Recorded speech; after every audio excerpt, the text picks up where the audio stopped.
Tom Cruise mungkin boleh buat kemas dalam Top Gun, naik jet F-14 cabuk, bantai Su-57 Rusia. Tapi sebenarnya pilot yang betul-betul bantai jet fighter Rusia dalam perang dengan naik F-14 ni mai dari Iran. Kalau Tom Cruise titik 2 biji, lemah. Dia ni titik 8 biji.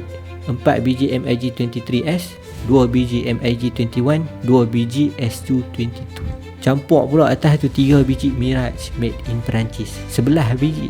Semua dalam perang Iran-Iraq. Nama dia Jalil Zandi, pilot paling cemerlang dalam sejarah F-14 lawan MiG made in Rusia. US sendiri pun acknowledge dia pilot F-14 paling power dalam dunia. Punya berantu geng ni sampai Saddam Hussein waktu tu offer sebiji Mercedes kat pilot dia kalau boleh perjatuh satu F-14 Iran. Air Force Iran sampai guna 8 biji Mirage F1 untuk ligan dia seorang saja. Pilot Iraq dapat jet dah, tapi dia sempat eject. Cuma sebelum tu dia sempat titik lagi 2 biji daripada 8 tu. Cuma kalau kita ingat ni dahsyat dah, kita kena tahu masalah Iran dengan jet F-14 ni. Lepas revolusi 1979, Iran kena hadap dua masalah yang kalau ikut Air Force Iran patut lingkup terus dah. Satu, Iran ajak perang untuk luaskan teritori dia sebab dia duk nampak Iran lemah. Disebabkan faktor kedua, US keluar daripada Iran. Disebabkan papet dahsyat Iran dah tumbang dalam revolusi 79 tu, US tarik segala pelaburan dia termasuklah supply senjata dekat Iran.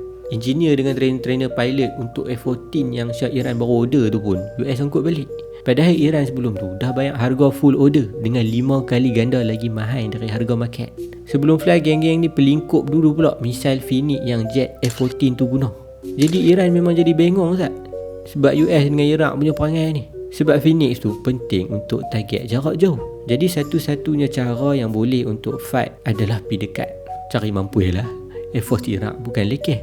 So Iran terpaksa korek juga supply Phoenix ni. Sebab perang yang Iran expect maksimum setahun 2 je, tahu-tahu masuk 5 tahun. Punca dia Iran dapat talian hayat walaupun dia kena sabotage dengan US. Sebab Iran picium tangan Israel. Sebab bangkang ni banyak stok spare part US. Tapi sat ajalah dia boleh harap kat geng Yahudi ni. Iran tengah jalan kena lipat sebab Israel pergi ceroboh Lubnan. Lepas tu dia kata Hizbullah proksi Iran yang serang dia. So dia stop tolong Iran. Jalan akhir Iran ada 4 meter punya terdesak. 85 Iran decide mereka kena buat raja gila yang engineer militeri atas dunia kata mustahil untuk buat.